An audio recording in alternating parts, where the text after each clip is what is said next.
For this video, I will be explaining specific fight strategies that I can remember for my handguns run on XIII with additional restrictions. Because it wouldn't be much of a handgun run if I use weapons that are not handgun related, as well as making things more entertaining for me and to see how much I can test the system and myself. The restrictions are no crow form because of the ease of use and high damage.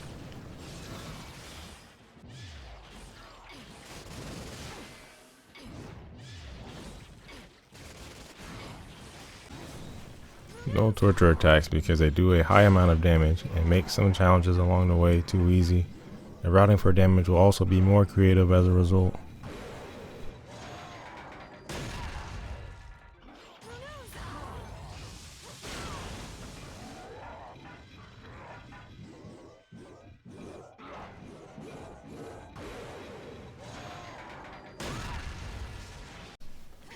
No brace at a time because one of the main goals of this challenge is to see if it is possible to complete this without the brace at a time. Another thing is that wish time usage is very powerful in this game and will make the challenge very easy. Even though there is an increased magic drain on XIII, it's not really an issue because you only need to activate it for a brief moment to gain an advantage. No eternal testimony. There isn't much of a reason that I included this other than I personally don't like to use it. If crow form was allowed, then it will make dealing damage much easier to do, because you'll automatically gain 2 magic orbs with it equipped. You only need 1 magic orb to activate the feathers and 2 for the alternate version. No pulleys butterfly, as is another thing that will make this challenge very easy. Rather than being able to get away with small mistakes for free, it will be more engaging to do my best not to get hit. No evil harvest rosary, because it's free damage, especially for Bayonetta, because all she has to do is dodge an attack for it to work. It's not all that good for score, but you can farm enough points early on in fights through regular means and then use the bombs to speed up the rest of the fight. Because bombs cannot be blocked and have a wide area of effect, it's an easy way to damage enemies without a lot of work. No angel weapons because it makes scoring easier and some weapons deal a lot of damage.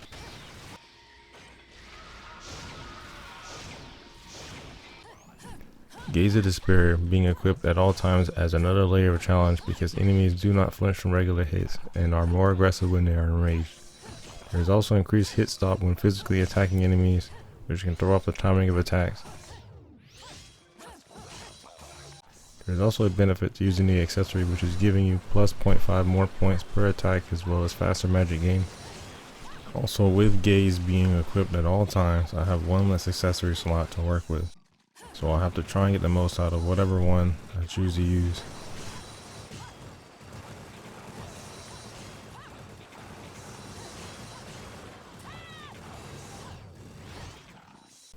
Whenever I'm fighting regular enemies, there won't be anything special happening. I will be using a limited amount of moves on them, primarily bullets and attacks that cause a hard knockback. For Grace and Glory, it would normally take a while to fight them with only physical hits because you constantly have to move one of them around so that you can deal good damage.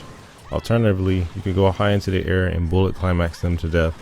You would think that doing something like that wouldn't work, but the best time to shoot enemies that block bullets is when they are attacking, which they will naturally do more often because they are enraged. But I prefer not to use the strategy too much and decide to make things more interesting with physical attacks. Sergei's Lover is another way to deal with them quickly. It also adds a safety net whenever I get parried because the clones are still following the last attack I used.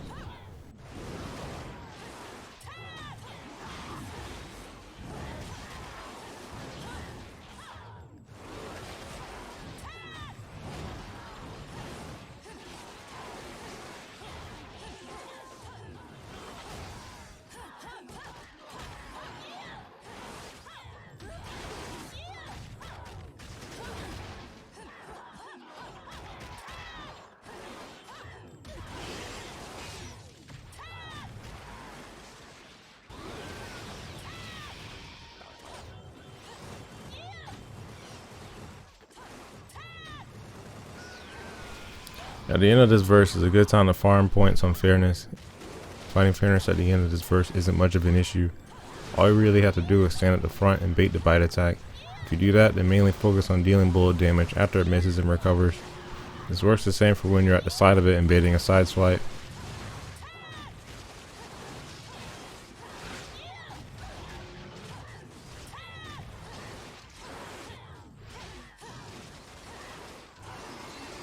At some point during the fight, it'll do a charge attack. This is very ideal as it will stun itself after running into a wall. This is a good time to decide if you want to do massive damage with an air or ground combo, or you may farm more easy points with a safe spin kick. You may also take the time to farm magic for the next verse.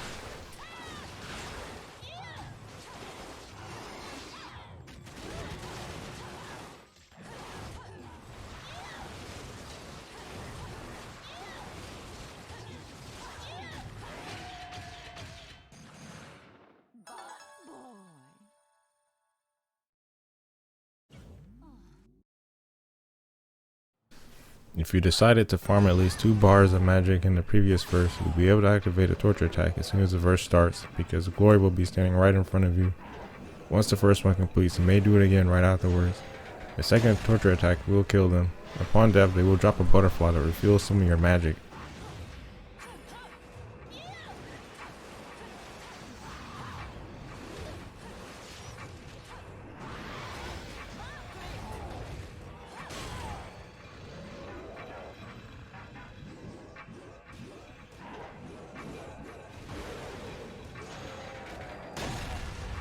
Before you end the verse with the final torture attack, you can farm some more points by fighting up close or double jumping and using bullet climax.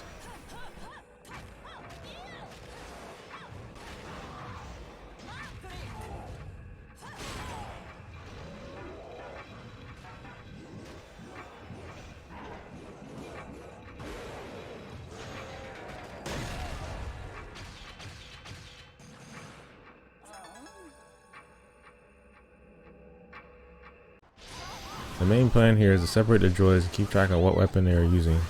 Whenever I have them spaced out far enough, I'll take the time to try and push them into a corner and damage loop them. If she summons her feathers off screen, it's easy to deal with because it has a very audible startup.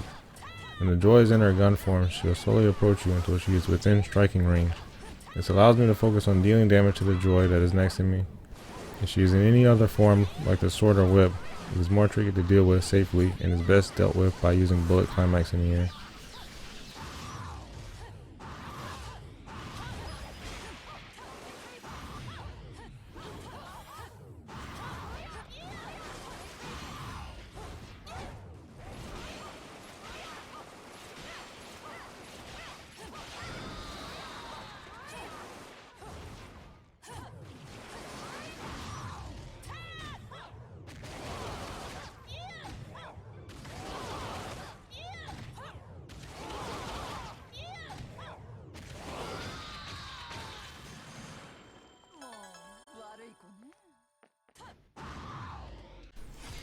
Limited kicks and punches isn't as complicated as you would think.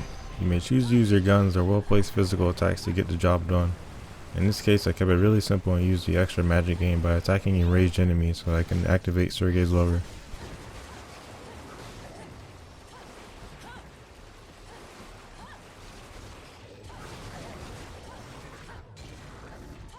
After that, I use a series of multi-hit attacks to efficiently deal damage to the both of them.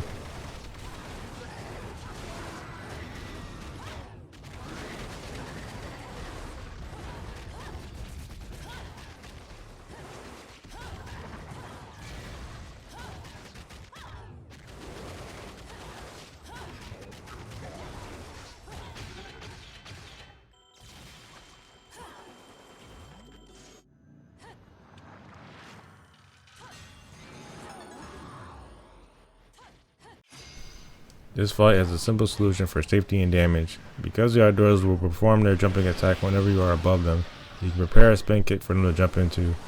It is reliably safe because the slash from the outdoors is not active until they start coming downwards.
For this fight, spamming heel stomp while using Sergei's lever is still an effective method for dealing with double fairness.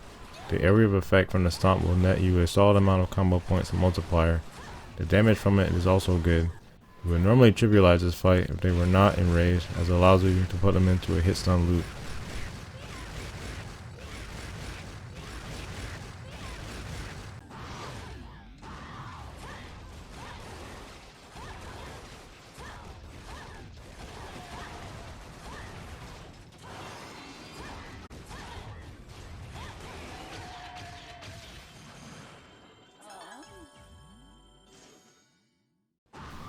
This is one of my favorite fights in the game. I pretty much like any fight that has some amount of the stronger enemies in it. This one in particular can be completed in a special way because of the Braves.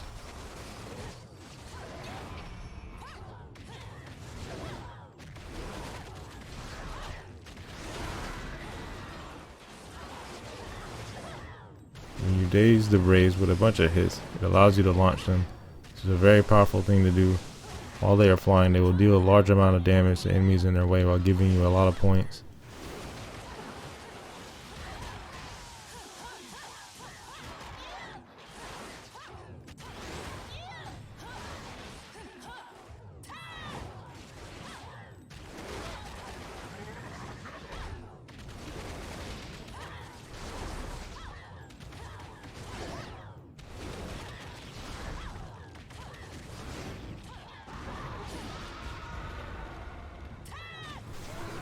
Because I messed up hitting our doors with the Braves, I'll have to default using spin kick damage to bring their health down quickly.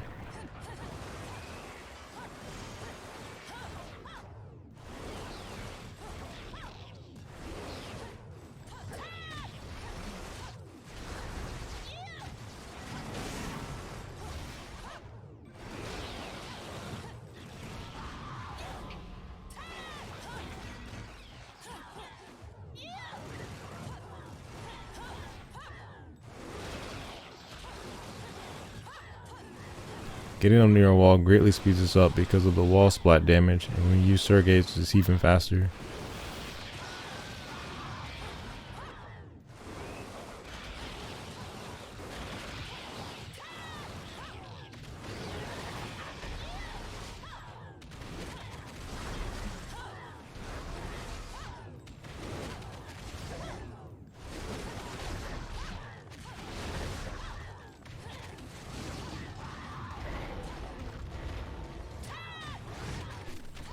So you can really see here that the damage is insane. To give it some fairness and health, we're shredded from just one launch.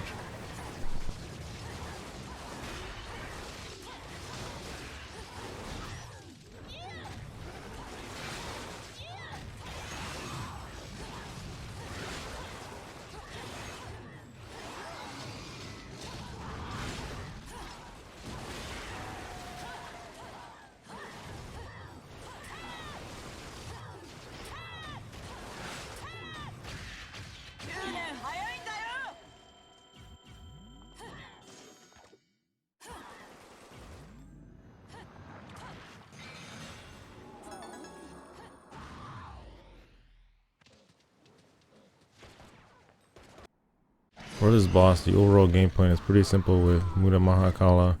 At the start, you will need to move to the lower level where the lava is located. This will force Fortitudo to start shooting fireballs at you. All you have to do is reflect them back until it gets dazed. To ensure my safety from the burst of lava, I will stay in the air and use bullet climax while I wait for the fireballs. Once it is dazed, I'll use the button prop for some extra damage.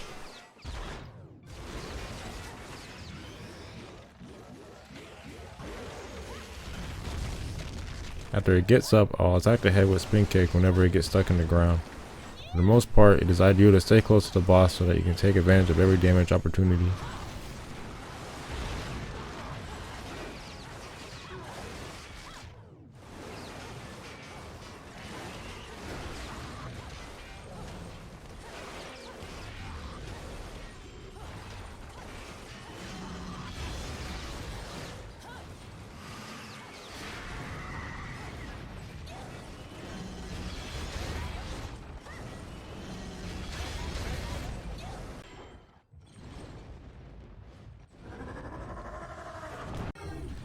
The second phase of this fight isn't anything special, just use spin kick whenever it's close.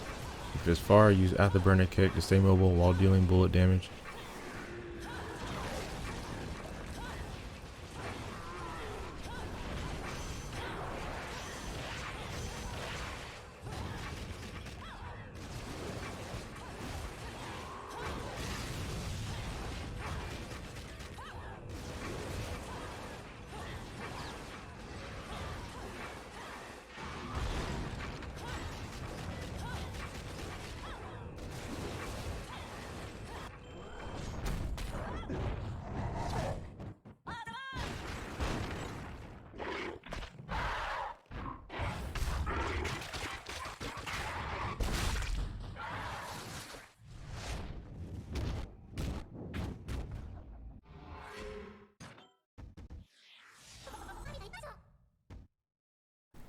This fight was tricky for me to figure out. When I'm only fighting a set of Grace and Glory, it's easy to manage because there are enough gaps to deal damage quickly before needing to move.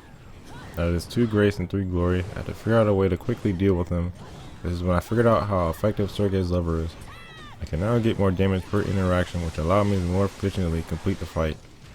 This is because the clones will still complete the attack regardless of what I did after queuing it. The enemies will also be unable to interrupt what the clones are doing, and they cannot be damaged. This is a valuable way to use them because you can set traps for enemies to run into.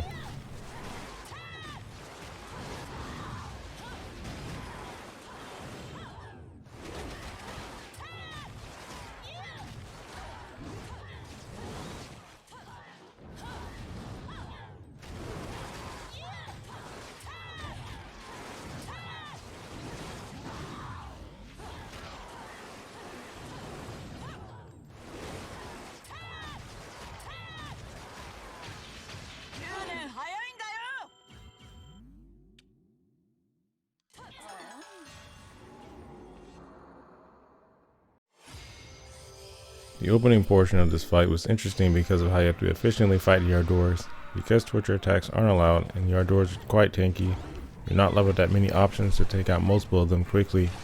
Spin kick would work, but that requires me to keep them near a wall. You can easily mess this up if you hit them with it and they aren't next to a wall, which will send them flying, which ends up wasting time because you have to wait for them to stand up. So my solution is to repeatedly use a drop kick to keep them in place while making it easy for the clones to follow up with damage because of the ground bounce.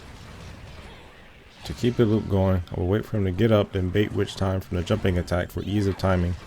This also allows me to easily keep them next to each other, as their other attacks will move them all over the place.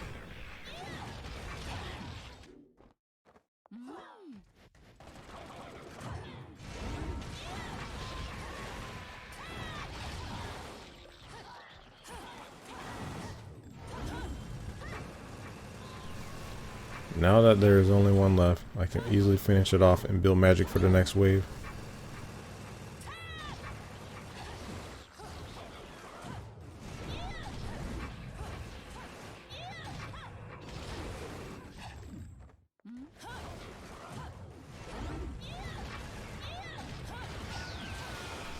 In the next wave, there are 2 Fairness and 1 Fearless. Because there are 3 total enemies of this type, they will default to slowly approaching and trying to bite you.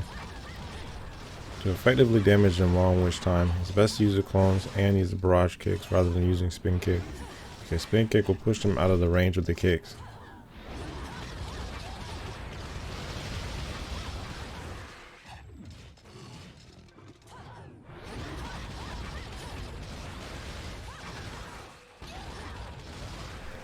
Once you kill one of them, their AI goes back to normal and they will proceed to use the rest of their attacks.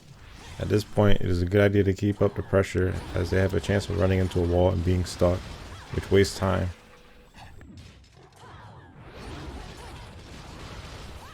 For the last waves of joys, you will ideally want to wait for them to form close groups of 2 or 3, then get close to bait and attack for witch time. Once you're in witch time, use the spin kick to deal massive collision damage.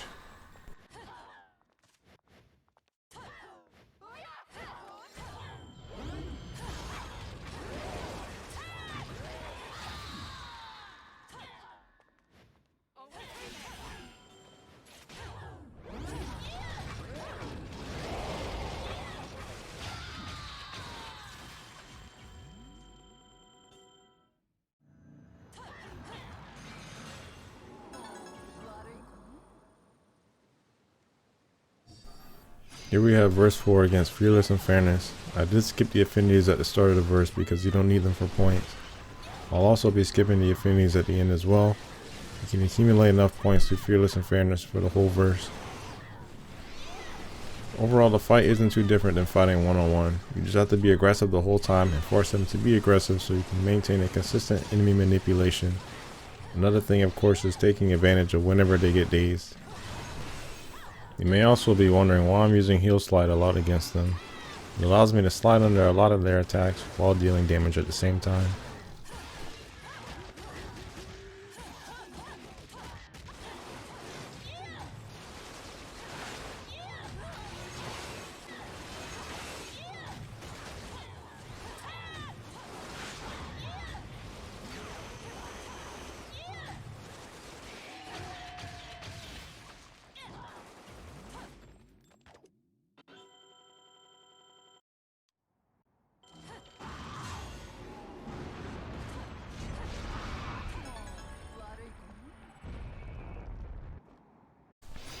The strategy here is really simple. Go high into the air and use bullet climax. If they use feathers or lasers, simply move out of the way. The reason it works so well here is that the droids are too busy attacking to bother with blocking, so I can deal free damage the whole time.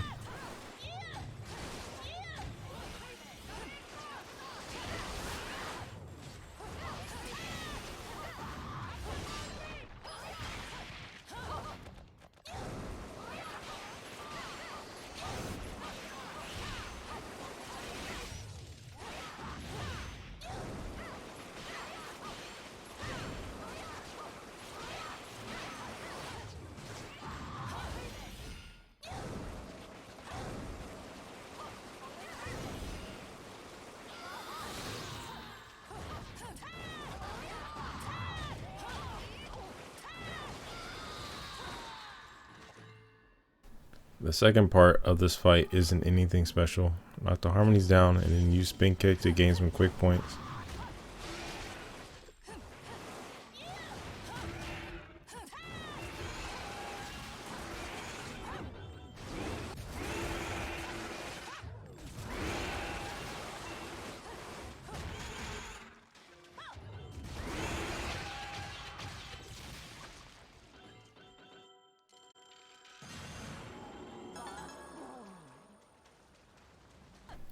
This is another verse that I really enjoy doing. I regularly do this outclimb like this, so it wasn't an issue to do.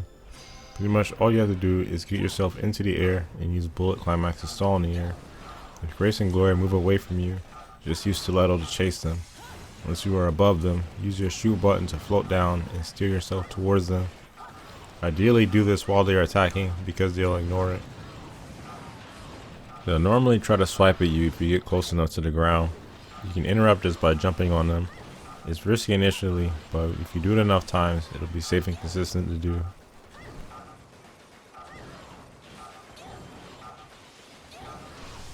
At the end, I use Umbran Portal Kick to stall in the air for a stylish finish. It also saves me from potentially taking damage from Glory's portal attack. If you're high enough in the air, the attack will completely miss, but for extra safety, you can do this instead. Here we have limited kicks and punches against Grace and Glory. The solution here is also very simple. Just like with the Joys, I'll simply go up into the air and then spam bullet climax until they die.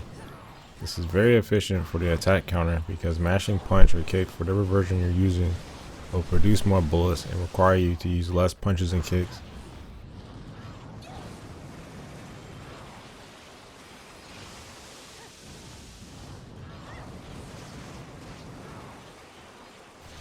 Also, whenever I'm repositioning, I'll use the offset bullets to shoot while on the move. By pressing attack and then holding it while in the middle of a dodge, you will spray bullets. This will deal free bullet damage while not wasting a punch or kick.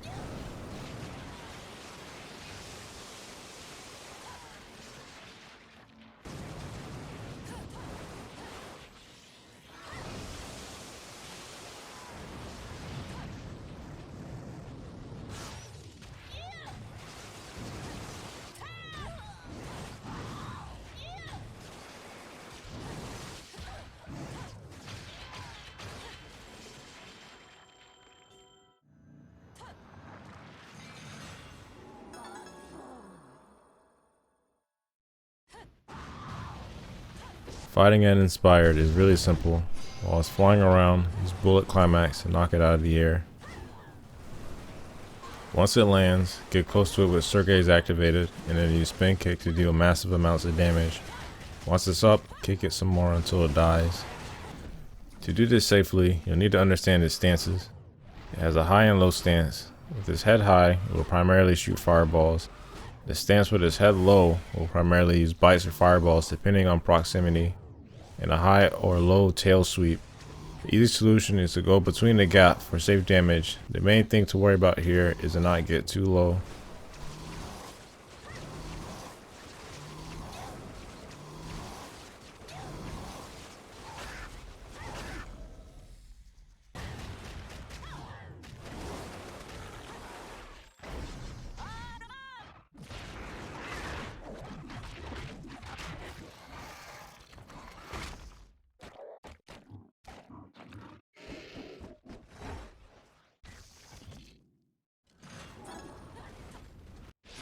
Here we have Jeanne 2, the first fight against her that can be completed with handguns equipped. The game plan here is to stay back and shoot her with bullets. Staying close is risky because she has the same close attacks as you, but they have a much faster startup and can be hard to react to. While I do this, I'll pay attention to her attack phases and cues, which I explain in an entirely different video if you're curious.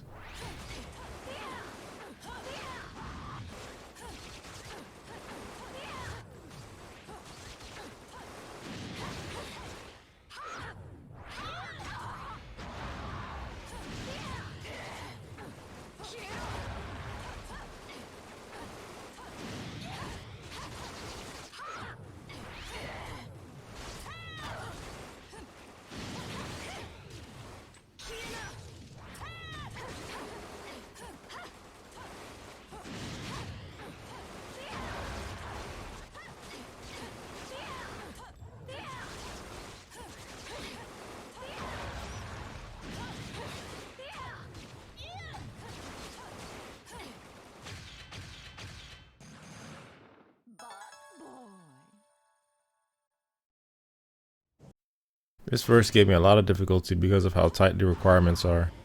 I kept having an issue of not getting enough score or not doing it fast enough. With the enemies being on fire, it limited my options even more on top of the other restrictions I already set.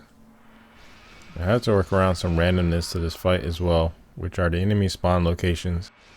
Most fights with the common enemy types are random, but it mainly matters here for when I'm preparing my opener. As soon as the fight starts, I have to immediately launch one of the R doors and combo it to death.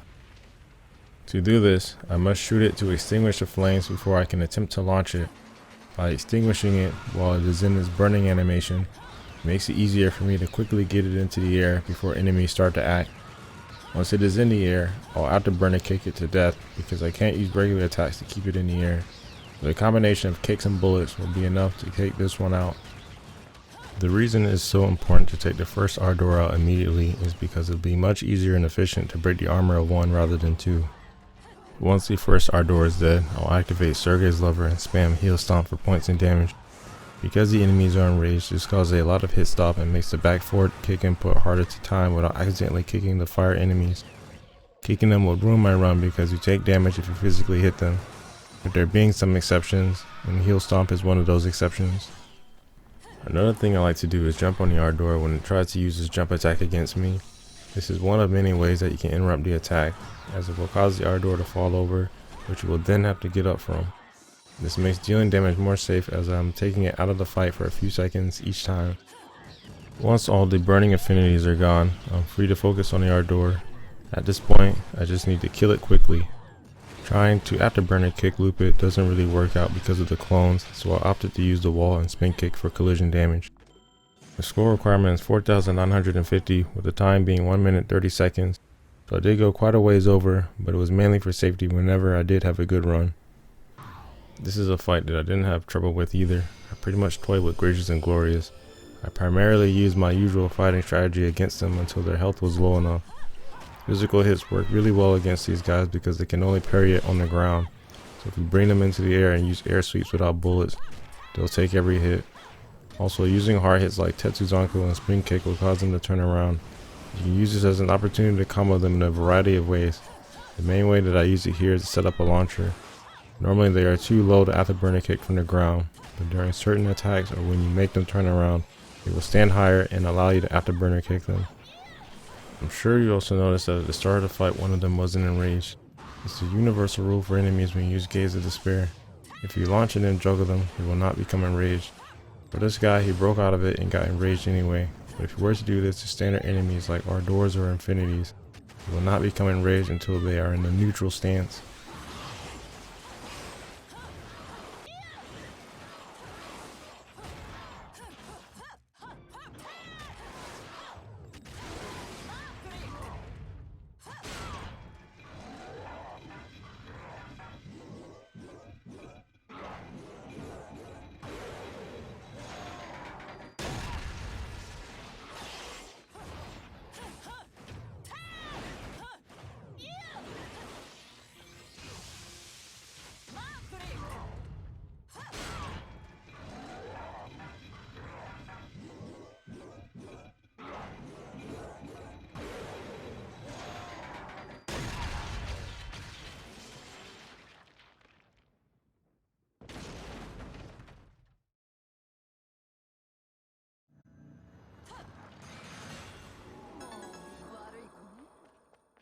At the start of this fight, they are fearless in fairness, but you can completely skip this part by going into the next area. The meteors will kill them and start the next part of the fight.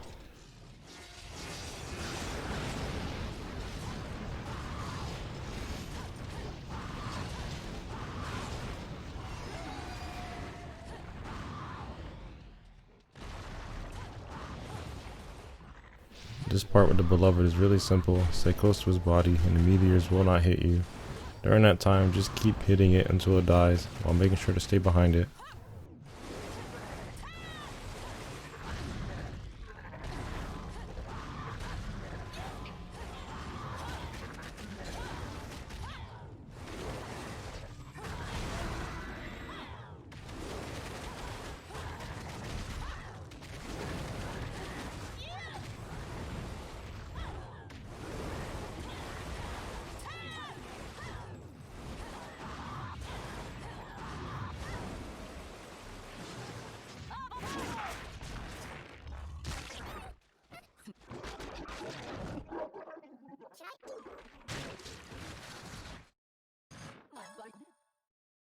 Temperantia is another boss fight that's consistent to deal with.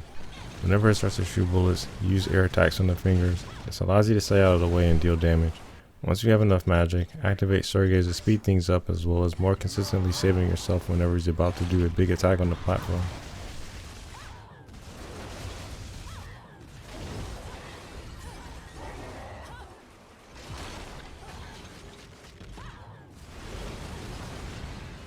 Whenever neither of his limbs are on the platform, use Bullet Climax to attack them.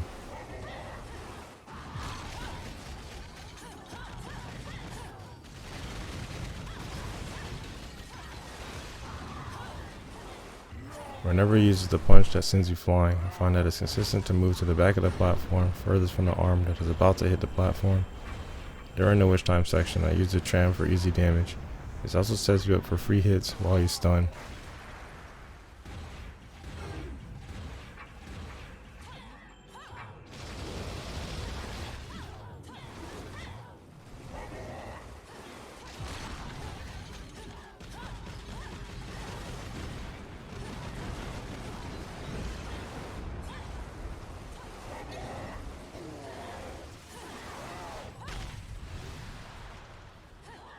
Once you are on one of his arms, immediately head towards the orb on his arm. You spin kick while dodging the explosion and blue projectiles.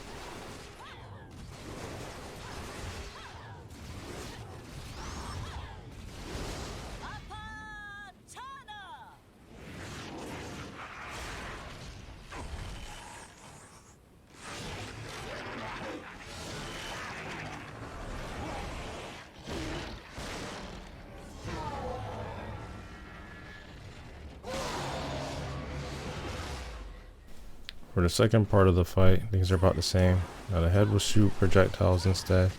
During this time, it's better to be patient and stay out of the way of the projectiles since they are more focused around the arm and at you.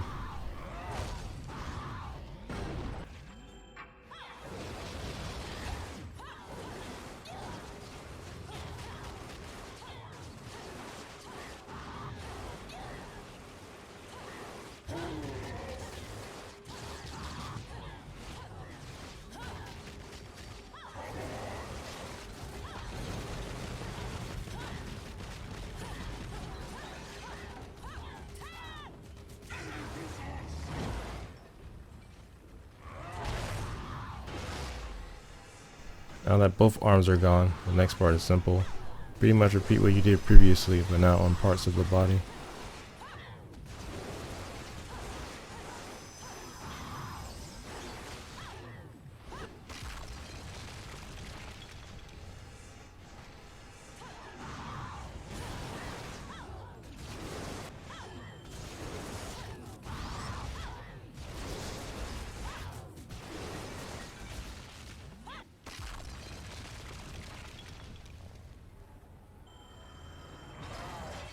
Once all the orbs are gone, we're at the final part, which is the head. He's going to be going wild for the rest of the fight. He can shoot projectiles up, run around, and then attack when the last one misses. If he uses ghosts or fire bullets at you, run away. If he does a spinning laser attack, double jump and use bullet climax. Repeat this until the fight is over.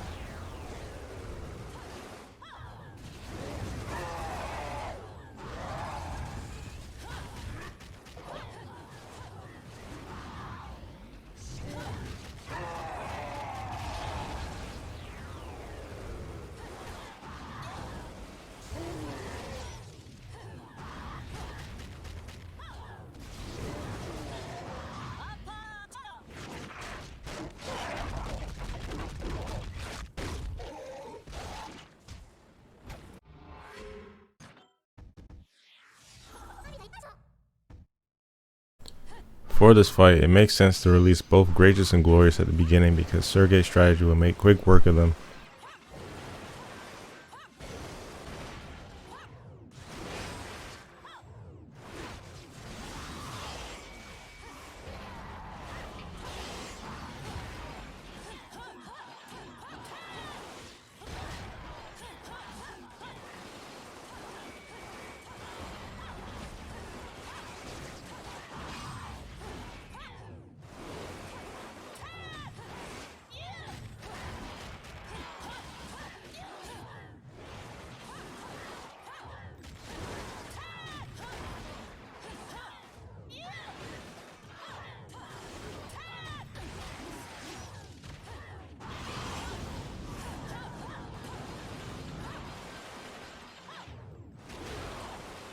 But things didn't work out that way, so the other obvious backup strategy would be to use bullet climax until they die. The other important thing is to stay in the shaded area or near the stairs to prevent Golem from interrupting your fight. You could use Golem to damage the enemies for you, but that's just putting increased risk on yourself.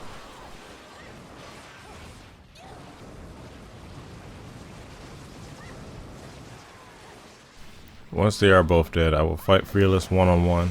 This is a manageable and efficient way to do it rather than doing it one enemy at a time. If I had released the Fearless along with Gracious and Glorious, it would make the fight more tedious as the airspace I use for sniping Gracious and Glorious would be at risk by his jumping bite.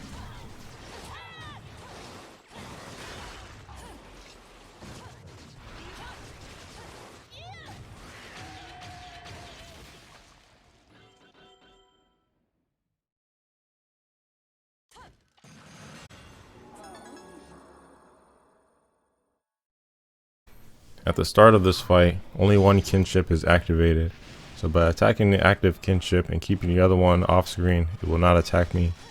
Once the second kinship is on screen, its attack AI will turn on and will stay on. Using this information made managing this fight a lot easier because both of them would be attacking me a lot.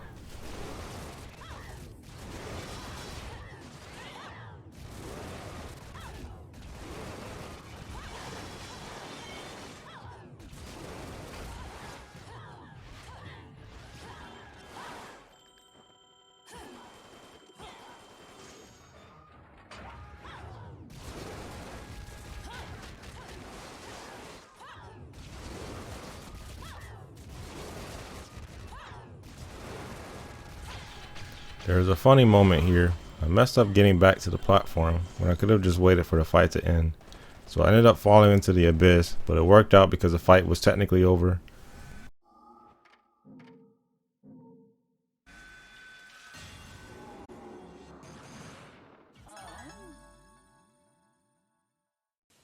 This fight was quite difficult for me at the time because I didn't fully understand Jeanne's AI just yet.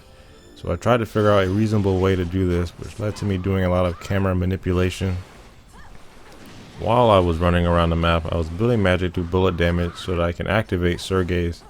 I plan on using it to run in with Tetsuzanko and run away, but it's not very consistent. But if things did line up, I'll get multiple hits on Jeanne. In between all of this, I'm keeping a mental note of what attack phase Jeanne is in so that I won't get blindsided by a wicked weave. It's especially dangerous when you pan the camera back to her for a moment because she has a chance of sending a weave your way. The most ideal thing for me is when she goes in for the kick quick time event. This is massive free damage for me, and if I mess up, I can still get a free hit in regardless because Bat Within will save me.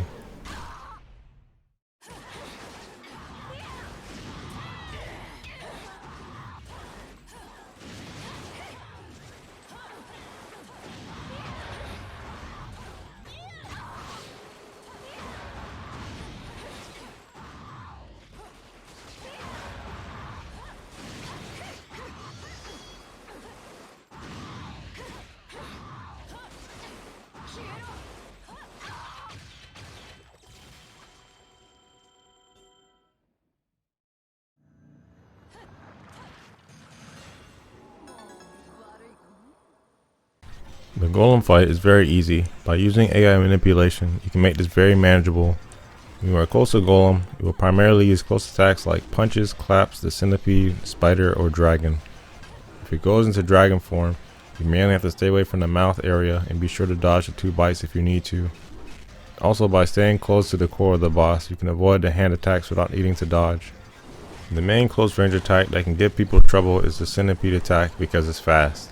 The easy solution to this is to stay in the air near the core of the boss. This will allow you to more easily react to the transformation because it starts slow before going up. It can be problematic if you're too far from the boss and it switches to range attacks. It will fly at you, make tornadoes, or shoot fireballs. This can be quite annoying, so this is why you should stay as close to it as possible.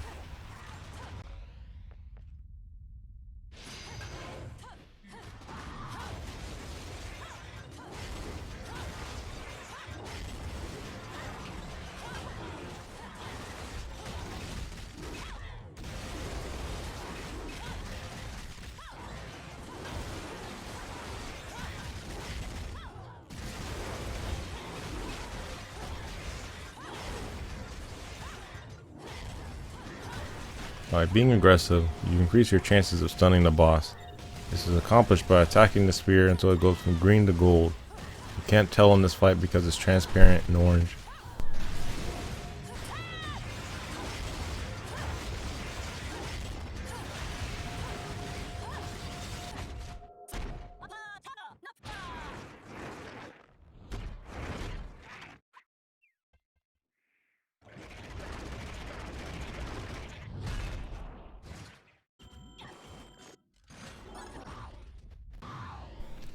For this Alpha, I will start by building magic and activate Sergei's.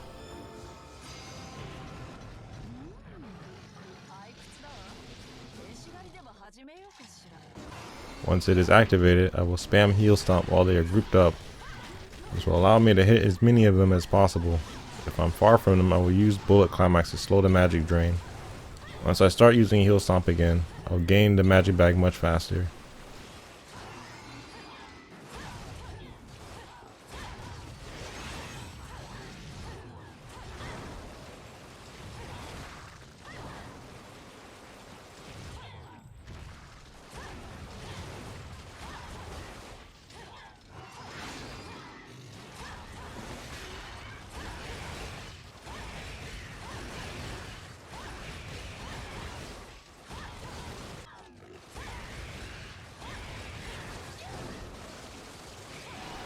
And for the joy, just shoot her as usual.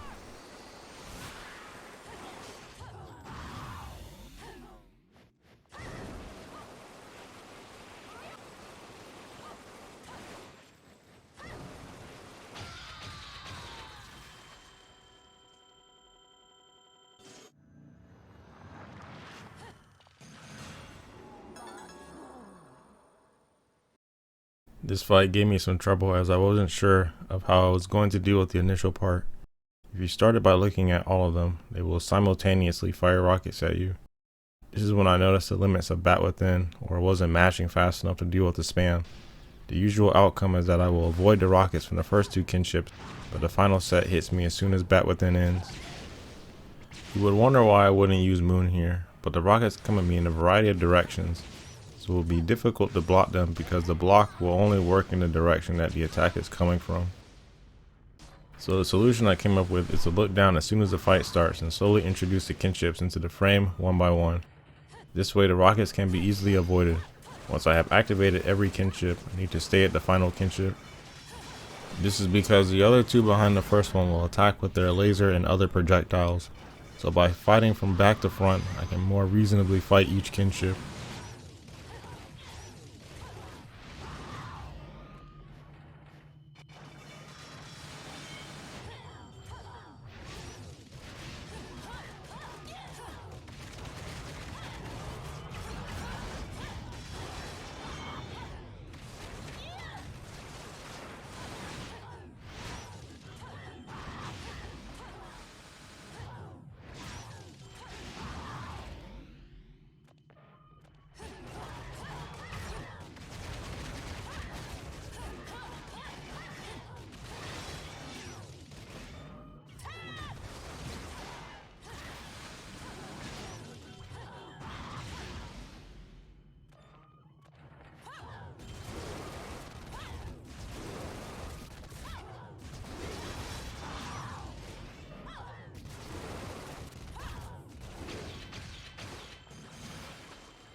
The start of this boss fight has some filler that I'm going to mess around in. The plan is to take out the affinities first, then finish off the yard door.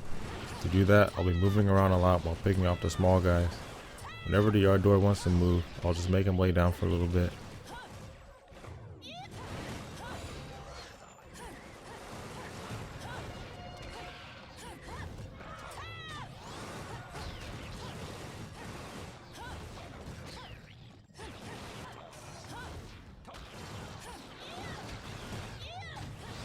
Once it's just the yard door, I'll put out his fire, pop him up with a quick Tetsu, then afterburner kick him to death.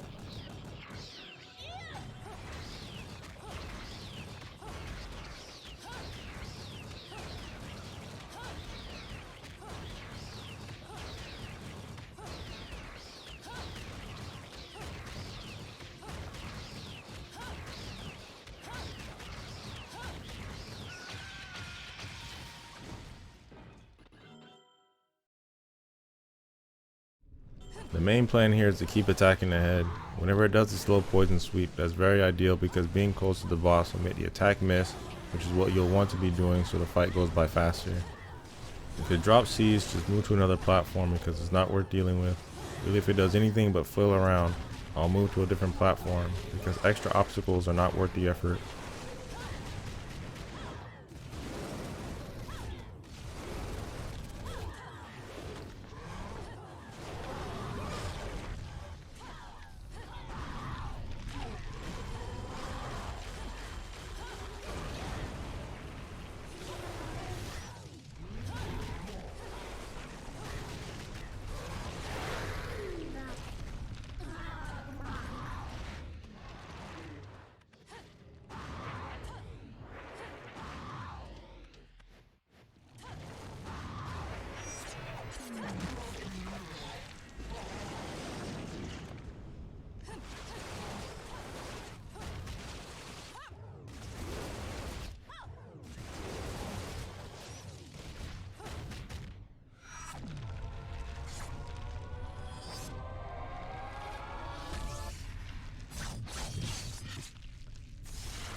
For the second phase, it'll be filling around more, so staying close to the head and in the air is ideal.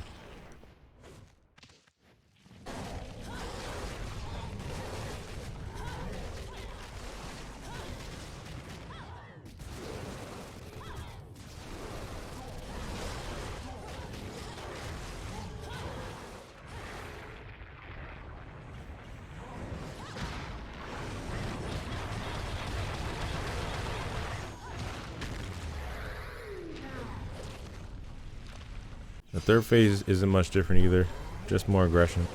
I do remember having to reset a few full runs at this point because the head hit me with a surprise slam. So at this part, I started to use checkpoints on bosses for the rest of the run. If it wasn't something I wanted to do over and over, the plan was to do this whole thing quickly and have some fun along the way.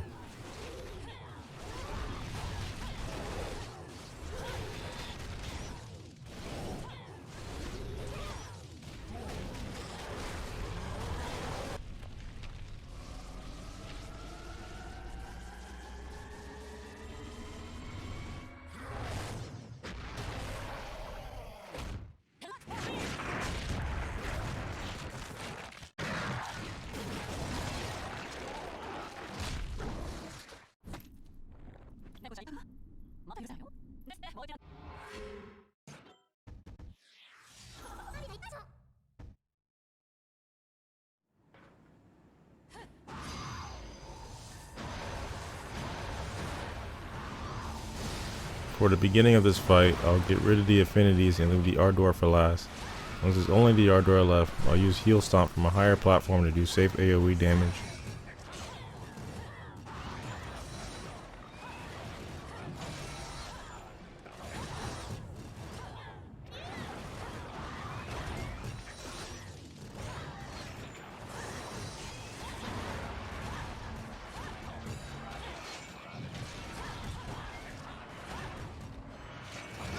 You can also see that the Ardor is parrying my stomps, but it's not really an issue in this situation.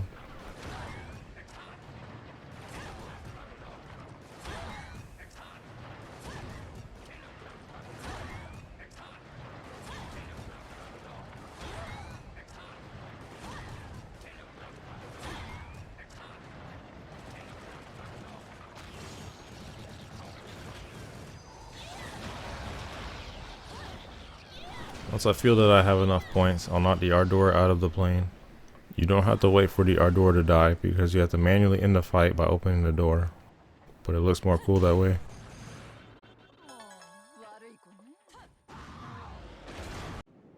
This is another favorite fight of mine that is very simple with Sergei's lover.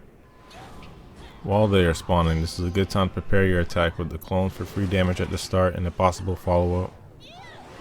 The main plan is to scoop them up with Afterburner Cake, then do some air sweeps. While they're being hit by the clones, this is a good time to set up for damage when they land. This way you'll be constantly dealing damage while maintaining control of the fight.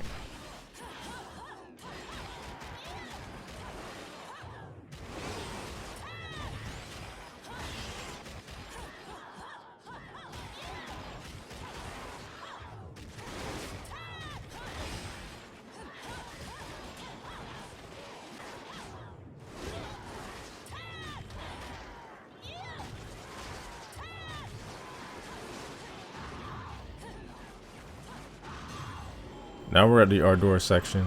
Since I was low on magic, I spent a short time building it back up so that I can use Sergei's again.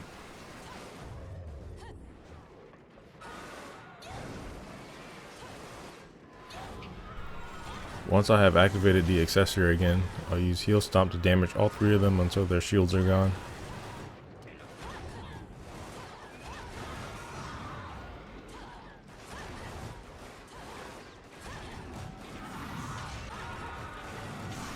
After their shields are gone, all I have to do now is shoot them until they die.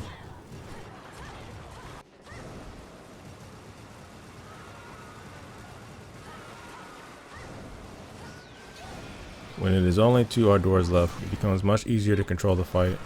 By shooting them with Bullet Climax, it allows me to concentrate my bullets on two different enemies instead of only one. As they reignite, I'll extinguish their fire armor and they'll both be stuck in a loop.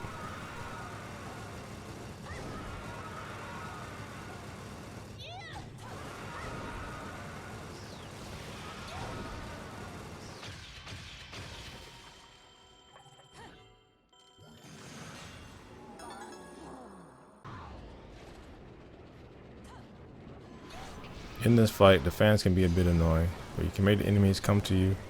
The affinities will naturally make their way to you, but the applause will try to stay back and attack from afar. You can manipulate them into coming towards you by shooting at them until their shield appears. Once that happens, stop shooting it and perform a dash attack in your direction.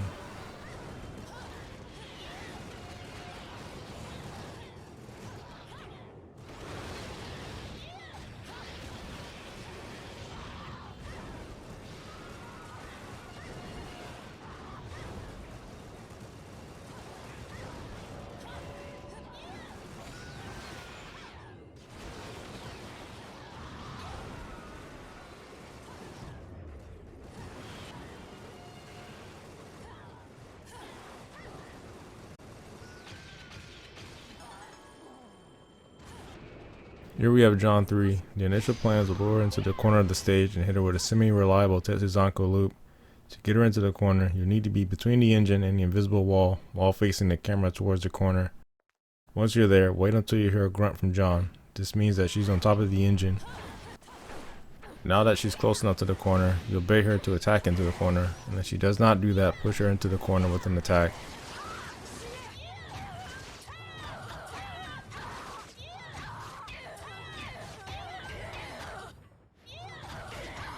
But it didn't work out in this clip, so I fought her in a different way.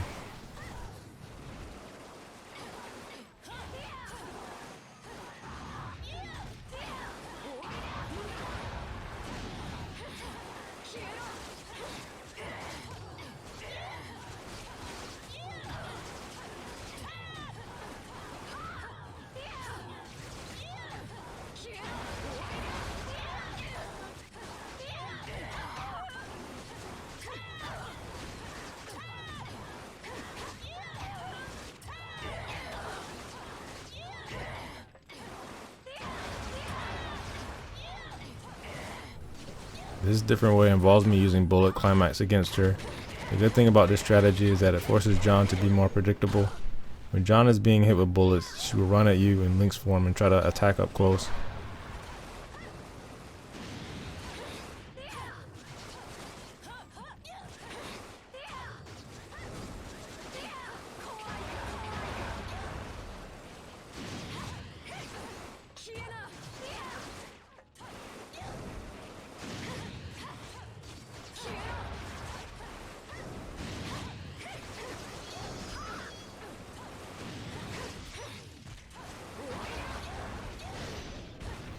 For phase 2, she'll be on her bike.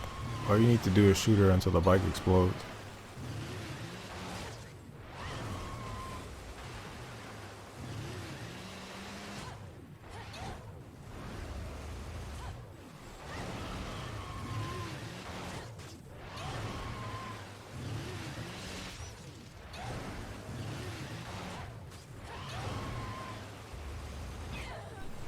Since I didn't fully understand Jeanne yet, I did this in a very safe way.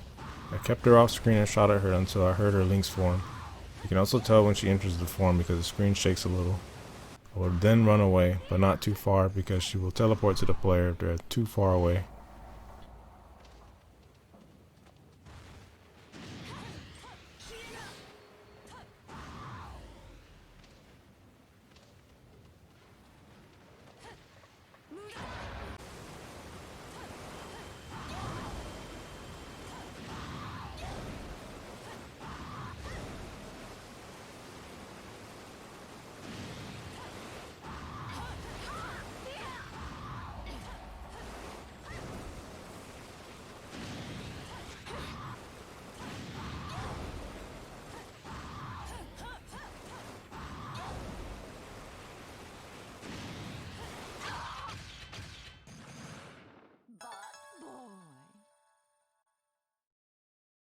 This part where the electrified water is quick.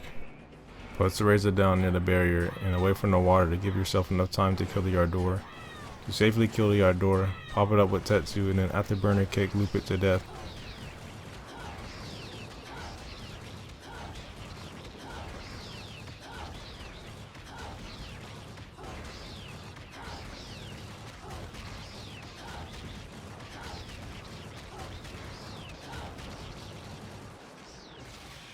Once it's dead, quickly move Razor to the next corner and deal with the harmonies.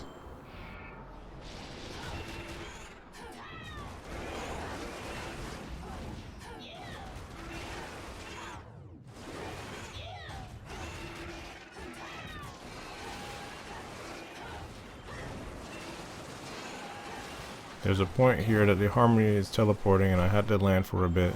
This happens whenever the player is too far from the enemy while airborne.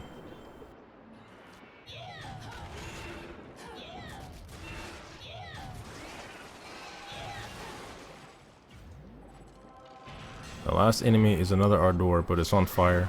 Since it's only one, I decided to interrupt his jump attack to get it to lay down so that I can pop it into the air more easily. Since I don't have to worry about the water, I can use an air spin kick in the corner to kill it faster.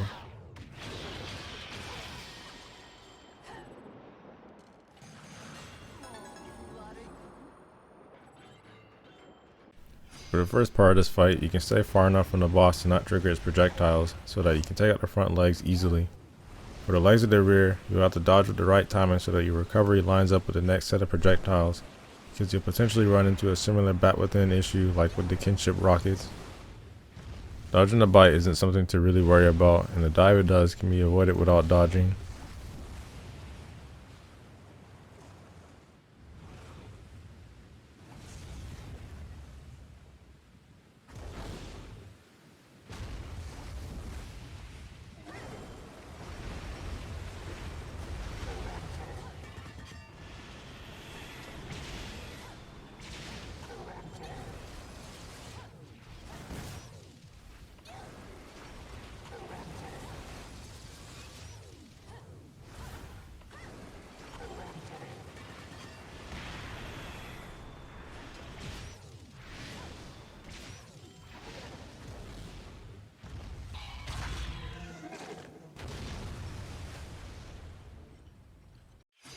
After the face is exposed, I'll do the usual method of kicking it in the face with the clones.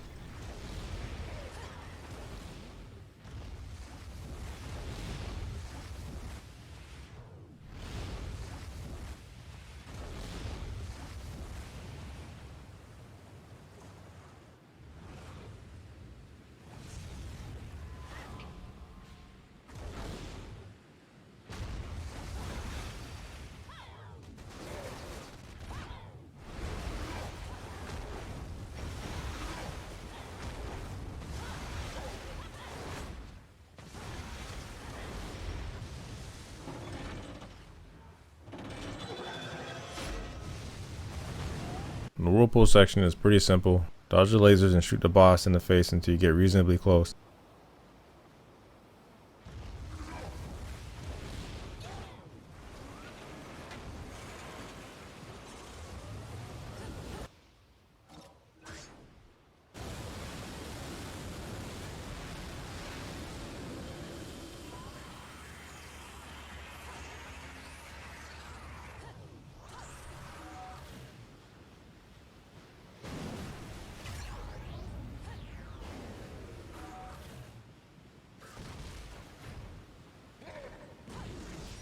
Since you don't have to be too close to shoot it, you'll be safe from the physical attacks. You'll also shoot fireballs at you, but you can reflect those for more damage. When the boss starts to push you back, use bullet climax to prevent it from pushing you further back.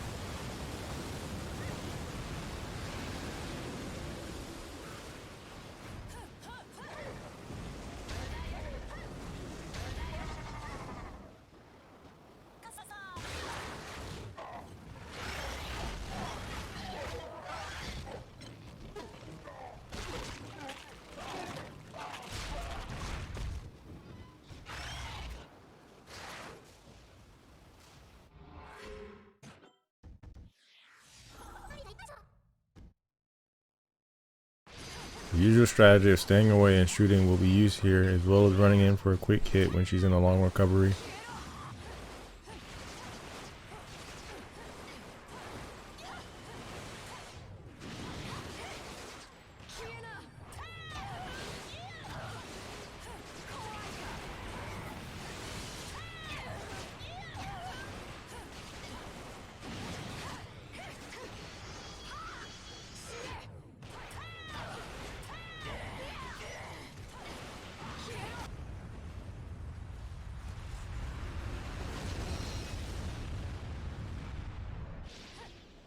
Once we get to the fight on the side of the building, it's mostly the same thing, except that I won't interact with the rocket quick time event. This puts Jeanne to a rocket summon loop that allows me to get free damage on her.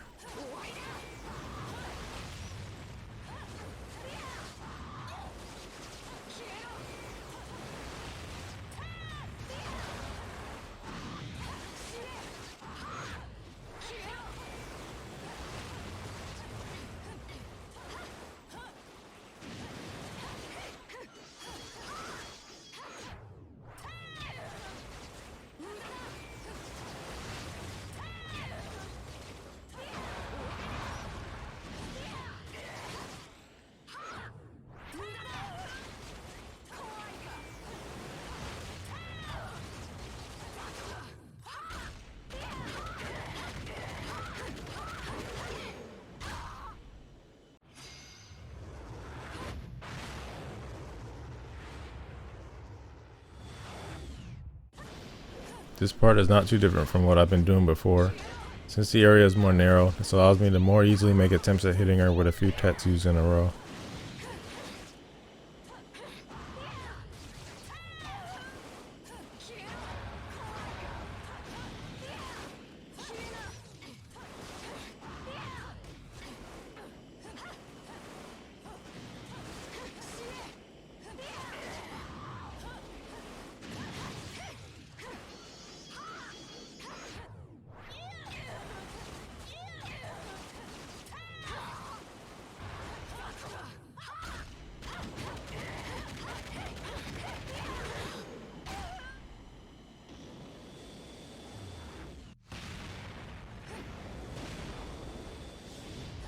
For the second part of the rocket section, I'll shoot at her while she's off screen and occasionally fish for a short Tetsu loop.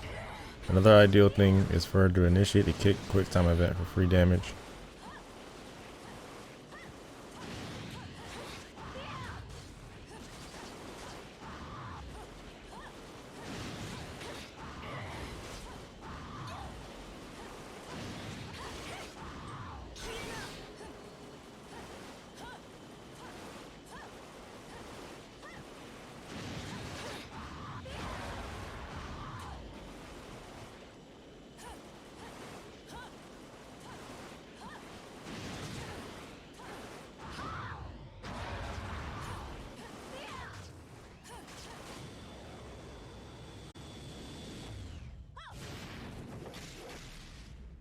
Now we're at the final part of the fight at the top of the building. The strategy is still mostly the same. The new thing that is specific to this fight is that Jeanne will backflip away from you if you keep shooting at her until she is on the wall. When she is on the wall, she will shoot at you, and this is free damage if you reflect the bullets. This will knock her off the wall, and she'll usually retaliate with a wicked weave after recovering. You can pretty much put her into a damage loop this way, and it makes the fight very manageable.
There's a good opportunity at the beginning of this fight. Whenever Fearless and Fairness spawn in, they will be stationary for a moment and then even longer because of the enraged animation. So this consistently allows me to deal a lot of damage to one of them. After that, I'll spend most of the time shooting them as often as possible and taking advantage of whenever they get stunned so that I can meet the time requirement that is 1 minute and 20 seconds.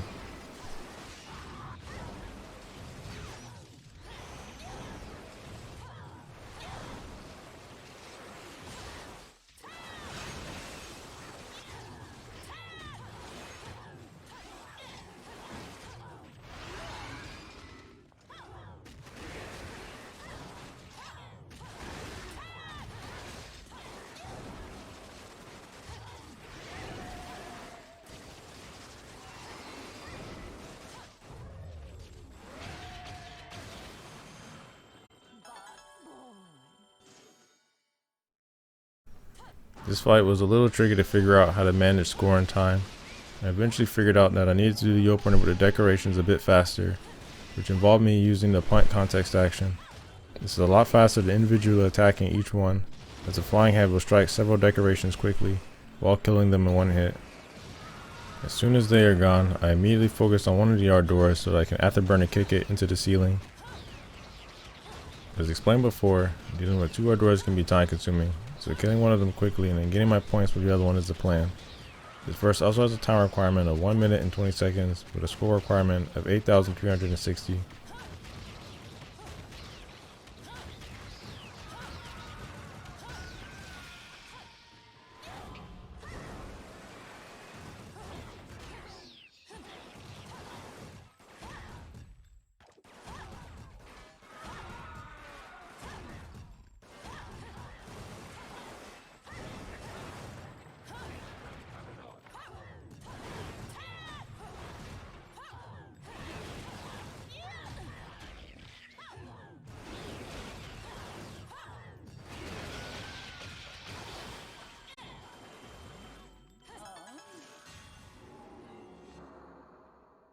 At the start of this fight, you can prep some barrage kicks or spin kicks for the enchants because they will spawn on top of each other.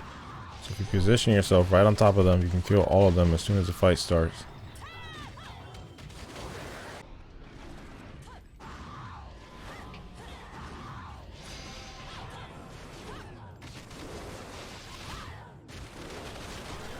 After that, the rest of the fight is the standard strategy for Gracious and Glorious.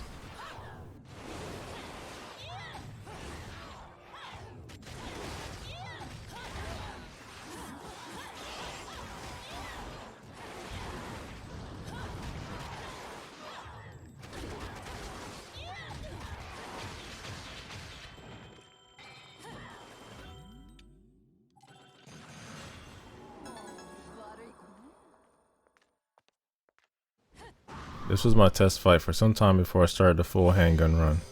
As I worked on a strategy for this over time, the setup became a lot more reasonable.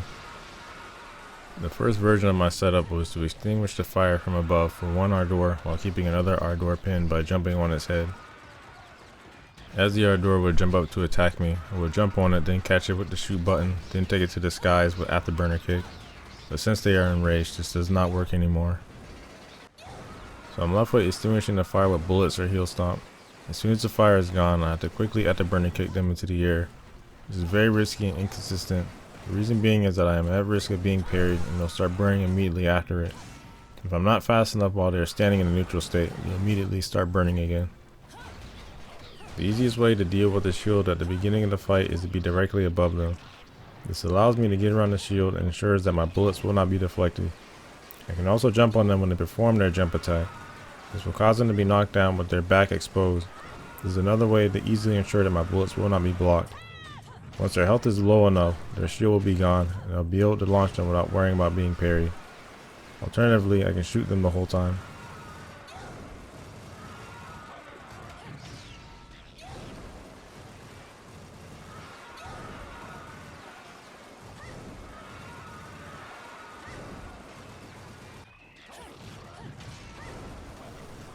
I managed to save myself from a mistake of hitting the burning Ardor. Because the game freezes for a moment when you perform Tetsuzanko, I am able to react and dodge out of the animation.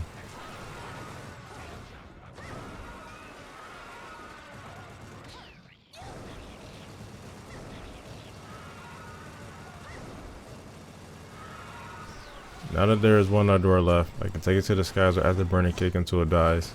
This also sets me up for the last wave of enemies because Joys don't have a natural spawn animation outside of duplicating. This allows them to attack as soon as they pop into existence. By already being in the air, it will prevent this issue. The end of this fight is the usual strategy of shooting the Joys. Since I'm running low on time, I couldn't mess around even if I wanted to. So if less than 3 Joys are on the field and one of them is low, you need to make sure to finish them off so that they don't spawn another one.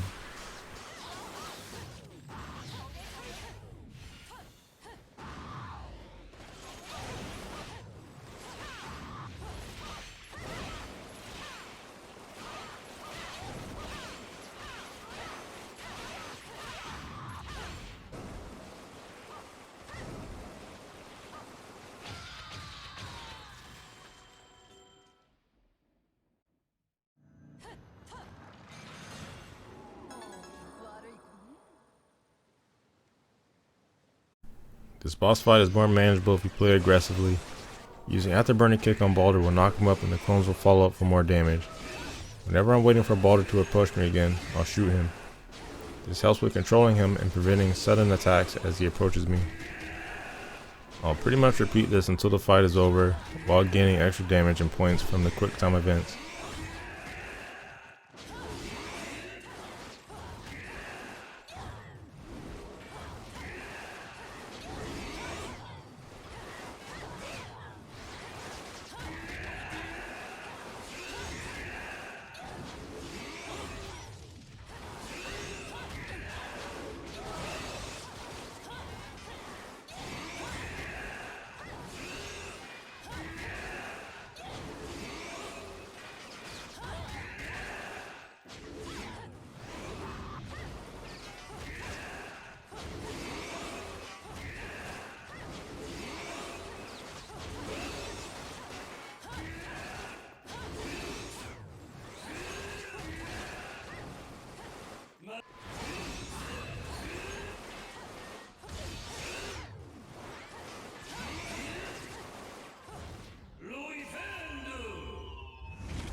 The Jubilee's fight is pretty simple. The first phase is primarily staying mobile and attacking her hair while using it to block the flying heads.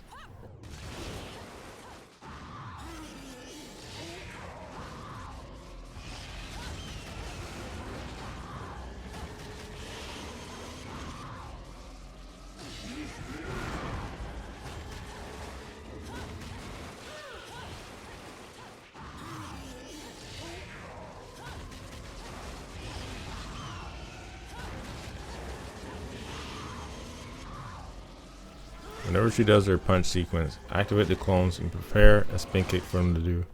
When Jubileus punches the stage, it will be right into the clones and she'll take damage. After the third punch, I'll also sneak in some extra hits.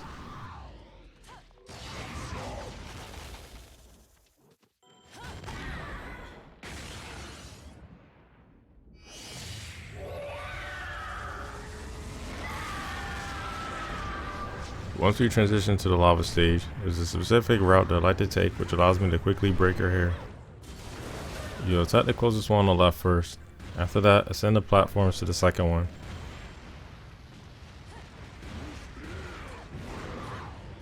After breaking the second one, you'll jump to and fall onto the third one, and finally follow a straight path to the final one.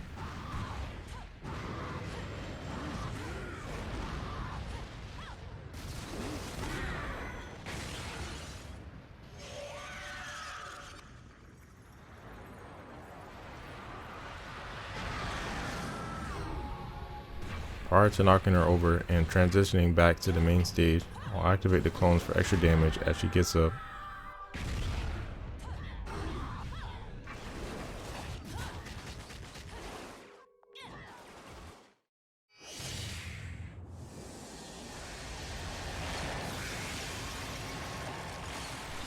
Now that we are in the ice version, repeat the same steps as the lava version.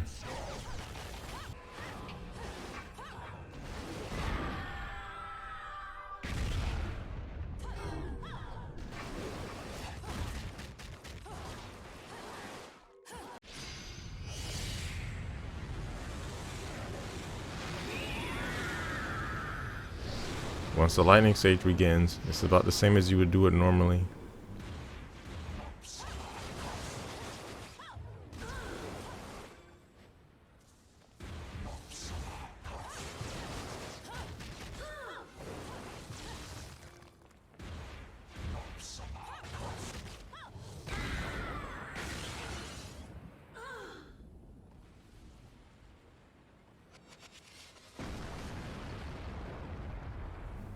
When the orbiting rocks portion starts, get close enough to her to finish the section off by shooting her.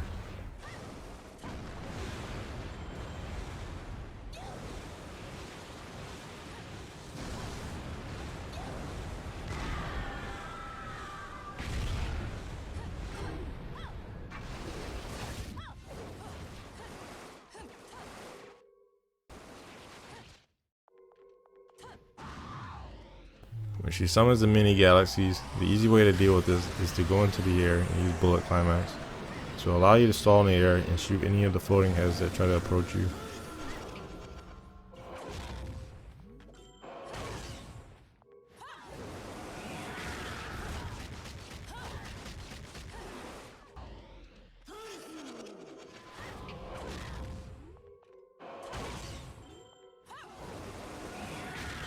Another thing you can do is shoot her after she punches, to allow you to get a few more hits in when you would normally be unable to lock onto her body.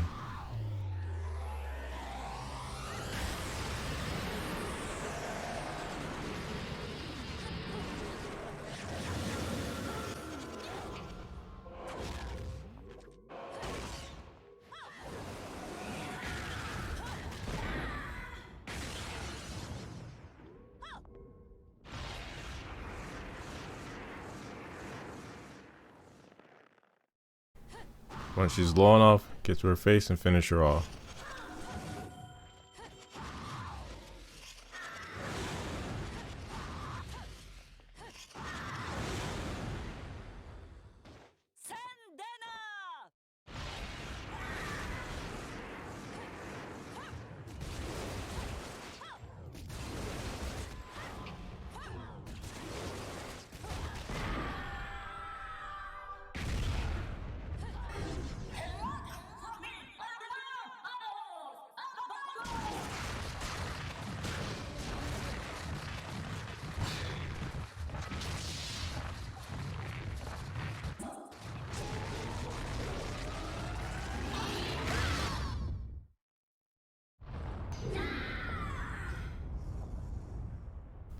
Normally the planet section will be annoying, but when you realize staying close to the corners of the screen makes it easier to avoid the planets, it's not as bad.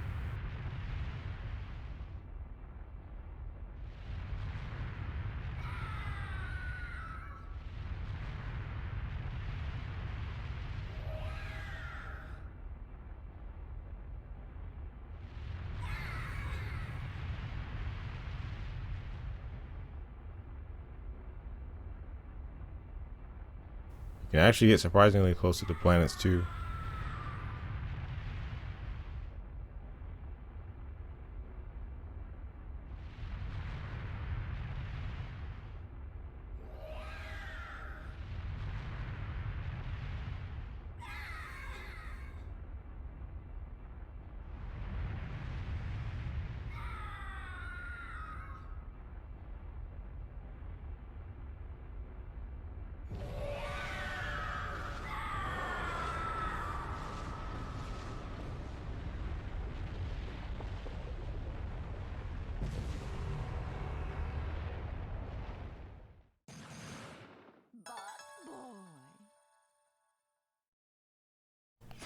Breaking pieces of Jubileus was more difficult than the main fight in my opinion.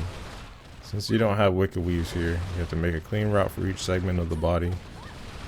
Strategy is to damage the limbs until they turn a darker color, and you shoot as you move over to the next segment. Once you're between the damaged and fresh segment, you can perform an attack that is wide enough to damage both segments at the same time. Another attack to use is the air sweeps, as it is quick and shoots a lot of bullets. The important thing is to not finish the whole combo because the final kick has a lot of recovery, so you'll have to cut it short by shooting. If you do everything correctly, you'll have just enough score and have finished it in time to just barely reach the 46 second and 19,500 score requirement.